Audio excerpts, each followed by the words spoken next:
এই মালপোৱা পিঠা ভাল নোপোৱা মানুহ চাগে কোনো নায়েই। বিহু বুলি বনালোঁ। পিছে মালপোৱা বেকিং সোডা, বেকিং পাউডাৰ একো নিদিয়াকৈও খুব ধুনীয়াকৈ ফুলি উঠে। সকলোলৈকে বহাগ বিহুৰ শুভেচ্ছা জনালোঁ। আৰু আমাৰ অসমীয়াৰ অতিকৈ প্ৰিয় সাজ ৰিহাখন নিপিন্ধাকৈ জানো থাকিব পাৰি। আহকচোন মই মালপোৱাকেইটা কেনেকৈ বনালোঁ দেখুৱাওঁ। এয়া চাউল মই ৰাতিয়ে তিয়াই থৈ দিছিলোঁ। সেয়া হ'ল চকুৱা ধানৰ চাউল দেই। জহা চাউল ল'ব পাৰে আপোনালোকে। চকুৱা ধান ল'বই লাগিব বুলি কথা নাই, কিন্তু চকুৱা ধানৰ মালপোৱা খাবলৈ বেছি ভাল। আৰু এতিয়া এটা খৰাহীত টুকিলৈ অকণমান পানীটো ঝৰিবলৈ দিলোঁ, যিহেতু মিক্সিত খুন্দিছোঁ।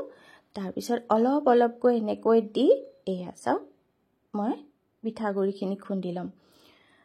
পানী যদি বেছি থাকে তেতিয়া আকৌ পিঠাগুড়িখিনি খুন্দিলে মিক্সিত লাগি ধৰিব। মালপোৱা বনাওঁতে সৰু সৰু কেইটামান টিপছ আছে। অকণমান জোখৰ কথাটো যদি আমি ধ্যান দিওঁ তেতিয়া বেকিং পাউডাৰ, বেকিং সোডা একো নালাগে, নিজেই ফুলি উঠিব। এতিয়া গুড় লৈ লৈছোঁ। গুড়খিনি প্ৰথমতে জোখ কৰি গলাই ল'ম। আৰু সেই জোখটো যদি আমি মিলাব পাৰোঁ, বেছি মিঠাও নহয় খাবলৈ আৰু খুব ধুনীয়াকৈ ফুলিও উঠিব। এতিয়া গুড়খিনি জোখ মই এটা বাতিত গৈ লৈছোঁ। আপোনালোকে যদি কাপত জোখ কৰে সেই কাপতে আকৌ পিঠাগুড়িৰ জোখটো কৰিব লাগিব। আৰু এয়া মই একেবাৰে সম্পূৰ্ণ এবাতি গুড় লোৱা নাই, দেখিছেনে? অকণমান বাকী আছে। এয়া লৈ ল'লোঁ। চচপেন এটাতে এইখিনি দি ল'ম। দি তাতে সেই বাতিটোত যিমান গুড় লৈছিলোঁ সেই জোখাৰে পানী দি দিম। দি উতলাব দৰকাৰ নাই। গুড়খিনি গলি অহালৈকেহে গেছত এনেকৈ পানীখিনি গৰম কৰিম। যদি উতলোৱা হয় তেতিয়া আকৌ গুড়খিনি তিতা হোৱাৰ চান্সটো থাকিব পাৰে দেই। এতিয়া এনেকৈ লৰাই গুড়খিনিৰ সৈতে পানীখিনি অকণমান উতলাৰ ভাৱটো আহোঁতে আৰু গেছটো অফ কৰি দিম। আৰু এতিয়া এখন চাকনিৰে এয়া দেখিছেনে গলি গ'ল, চাকি পেলাম যাতে গুড়ত যদি কিবা কিবি আছে সেইখিনিও গুচি যাব। এয়া এনেকৈ চাকি লৈছোঁ। এই জোখটো আৰু পিঠাগুড়িৰ জোখটো মিলিলে খুব বেছি ধুনীয়া হয় মালপোৱাকেইটা। আৰু এতিয়া এইখিনি ঠাণ্ডা হ'বলৈ দি দিছোঁ, থৈ দিওঁ। তাৰপিছতে বাউল এটা লৈ তাতে সেয়া পিঠাগুড়িখিনি, খুন্দা পিঠাগুড়িখিনি লৈ লৈছোঁ। সেয়াও সেই বাতিটোৰ, যিটো বাতিৰে গুড় জুখিছিলোঁ সেই বাতিটোৰ জোখতে লৈছোঁ। দেখিছেনে? সম্পূৰ্ণকৈ লোৱা নাই, মই জোখটো দেখুৱাবলৈ দেই। এনেকৈ 3 বাতি ল'লোঁ।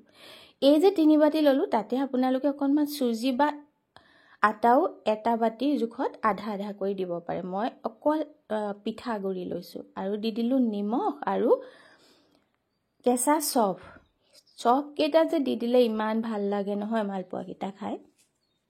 আৰু এতিয়া গোটেইখিনি মিহলাই লৈছোঁ।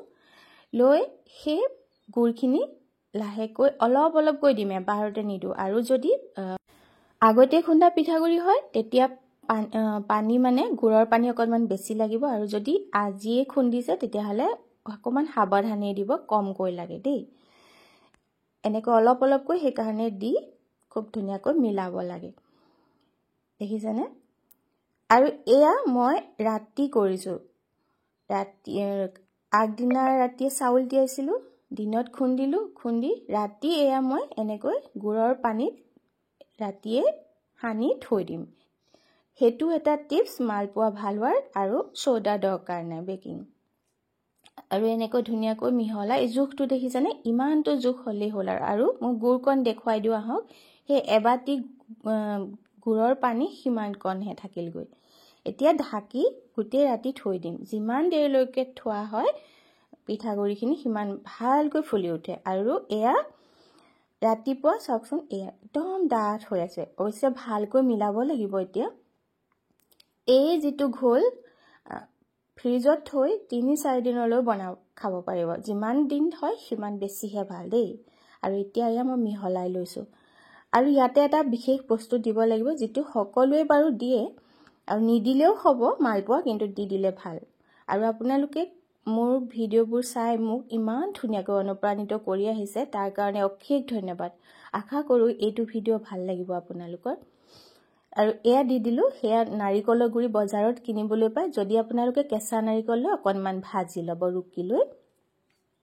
এই দি দিলোঁ, দি ভালকৈ লৰাই দিলোঁ। আৰু জোখটো সেয়া দেখিছেনে, কেৰাহীত দিওঁতে যাতে বহুত বেছি স্প্ৰেড হৈ নাযায়। আৰু এখন মোৰ লোহাৰৰ সৰু কেৰাহী, মই পুৰি জাতীয় বস্তু বনাওঁ, সেইখনতে এতিয়া বনাম। অলপ সৰহকৈ মিঠাতেল মই দি দিম, তেতিয়া কি হয় তেল আৰু বিশেষ ছটিয়াই থাকিব দৰকাৰ নাই পিঠাকেইটাত। আৰু এতিয়া সেই গোল হেতাখনৰ জোখত এটা এটাকৈ লাহেকৈ দি যাম। আৰু অকণমান ৰখিব লাগে, হেতাখন এতিয়া মাৰিব নালাগে দেই, নিজেই ওপৰলৈ উঠি আহিছে দেখিছেনে। যদি জোখটো ভাল হয় নিজেই ওপৰলৈ উঠিও আহিব, ফুলিও উঠিব। মই অকণমান ওচৰৰ পৰা বাৰু আপোনালোকক দেখুৱাই দিম। এইটো দেখিছেনে, একদম নিজে নিজে হৈ গৈছে। লাহেকৈ লুটিয়াই দিলোঁ অকণমান সময়। জুইৰ ফ্লেমটো একেবাৰে লত ৰাখিব, নহ'লে গুড়ৰ পিঠা সোনকালে কালাৰ হোৱাৰ লগে লগে কেতিয়াবা কেঁচা হৈ থাকিব পাৰে, আৰু নহ'লে সোনকালে দি যাব। এই চাওক, ওচৰৰ পৰা অকণমান দেখুৱাই দিছোঁ দেই। এনেকৈ হেতাখনেৰে দি ৰৈ থাকিব লাগে অকণমান সময়, আৰু নিজেই ই ফুলি উঠি আহিব। দেখিছেনে কিমান ধুনীয়াকৈ ফুলি আহিছে। যদি আপোনালোকৰ মালপোৱা ৰেচিপিটো সহজ যেন লাগিছে, ভাল যেন লাগিছে, তেতিয়াহ'লে এটা কমেণ্ট কৰি মোক জনাবলৈ নাপাহৰিব দেই। আৰু লাইক এটা কৰি মোক অনুপ্ৰাণিত কৰিব।